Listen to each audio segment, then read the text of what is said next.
Look at this, guys. I picked up a JVC X'EYE today. This is a pretty rare Sega console, one of the more sought after between Genesis collectors, and there's a few good reasons for that. But let's first talk about this thing's release. The Mega CD came out in Japan in the end of 1991, and 6 months later they teamed up with JVC to release the JVC Wondermega in July of 1992. Now, this system launched in Japan. It was $620 US. So it was much more expensive than buying a a Mega Drive and a Mega CD separately. But JVC actually added a lot of features. For one, I mean, look at the system. It had a pop-open door that was motorized. I don't think I've ever seen a motorized door that pops open and then shuts, as opposed to like a slide open tray. But it also had, really fancy lights on it. It looked really cool. But it was really what was on the inside that counts. JVC built their own sound processor, this digital processor that was basically like an active equalizer, and it would actually enhance the sound or the dynamic range of the audio in the Mega CD games. You can also see on the front panel they had a button for a bass boost, so they definitely increased the quality of the audio. They also added Super VHS, which, as far as I know, JVC actually invented that. We'd call it S-Video over here, but on the back of the Wondermega you had S-Video. But most importantly, and probably for the Japanese market, they added support for karaoke. 2 microphone jacks. The sound processor could add echo and pitch modification. You could even have it remove the voice from CDs. It would try to remove the frequencies of voice from music CDs. And on top of that, the thing had MIDI support. They had software you could hook up like a keyboard and learn how to play keyboard and mix your own music on a keyboard. In 1993, JVC redesigned the Wondermega. They removed a lot of features. They removed the motorized door to make it cheaper. They took out the MIDI support. They took out the S-Video support. They even had one with infrared controllers on it. So where the controller ports normally were, now it just had an infrared receiver. So that was pretty cool, and that became the basis for this. This is the JVC X'EYE, is what they called it in North America. This released September 1994 in North America. It launched for $499 US. So once again, in late 1994, it was kind of a little bit late. This thing came out 2 years earlier in Japan, and by late 1994, not only was this more than buying a Genesis and a Sega CD separately, but this cost more than Sega's own CDX. CDX came out a few months earlier and cost $100 less and was much more compact. Compared to the Model 2 Genesis Sega CD combination, this one is much, much lighter. This is probably lighter than just the Sega CD alone, let alone with the Genesis on it. This thing's extremely lightweight, which was really surprising when I first picked it up. I picked this up for $100 Canadian, maybe a little high price. That's Canadian in a local store, mind you. You can probably pick these things up on eBay for, $70, $80 maybe. The problem is you don't know if it's going to work, and with any old CD-ROM based system, you could get it shipped and it doesn't work. And in a store I was able to test this. This is the first and only time I've seen one of these in person, which does go to show you it is fairly rare as far as a Genesis, variant goes. Taking a look at the system, you can see one thing they kept is one of the microphone inputs. So it's got a microphone input on the side with the volume and also the headphones. So it's got the mic and the headphone jack on the one side. It's got the 2 controller ports in the middle, The spacing on the controller ports is the same as the Genesis, so you can use things like the infrared receiver for the 6-button wireless controllers.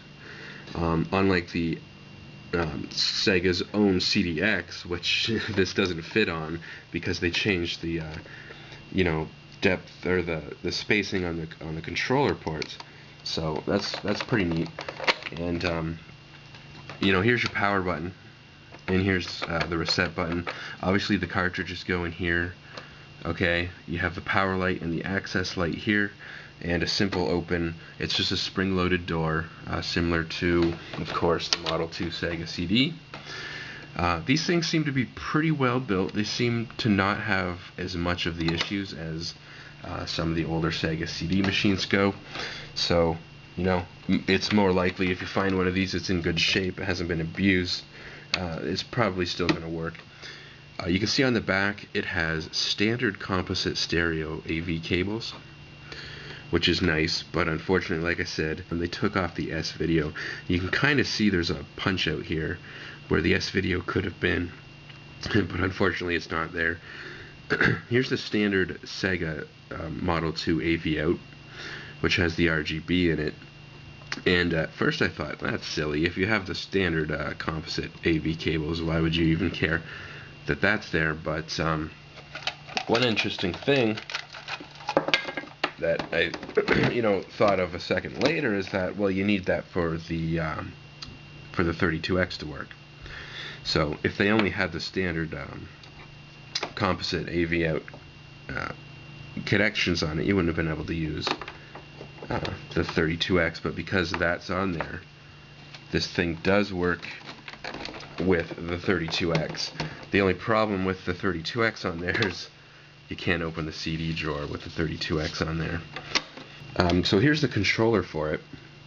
Unfortunately, the Wondermega Model 2 in Japan actually came with a 6-button controller, and this came out over here later, and it still came with a 3-button controller.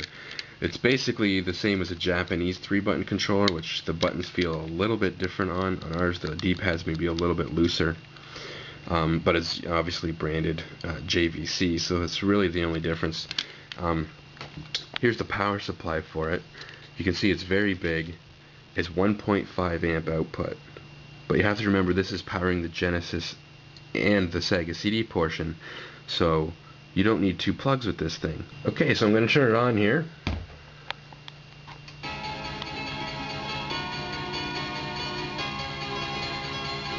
As you can see, it has its own BIOS, similar to the one on the Sega CD. It has your CD player, your CD plus G. Of course, it has your built-in memory for storing memory, just like the Sega CD. Put a game in. Mine coincidentally came with Wonder Dog, which is funny because it is a JVC game, and Wonder Dog was actually starting out as the Japanese mascot for the JVC Wondermega. So coincidentally it came with this game. It did not actually come with this game. It came with Prize Fighter and Compton Encyclopedia and a karaoke disc is what it originally came with. So it's just a coincidence that this happened to come with Wonder Dog. So now you can see we put the game in and the option for the games popped up in the Sega CD's player. Once again, just like the Sega CD, it does the same thing. You can see the power and the access light.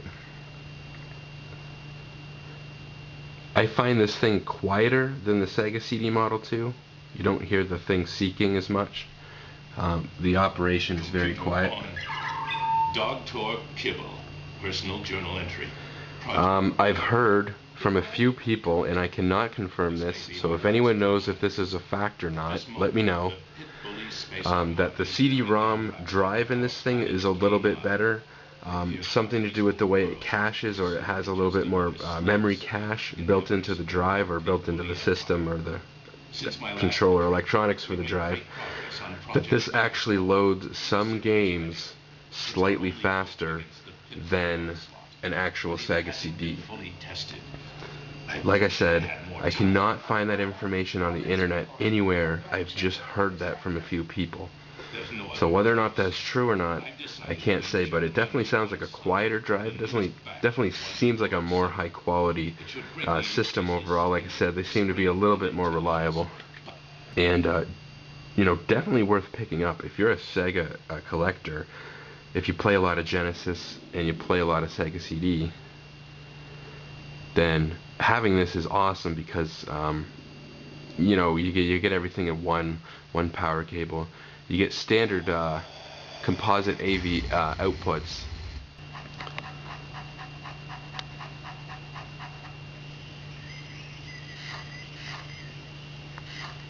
As you can see, it works like a champ.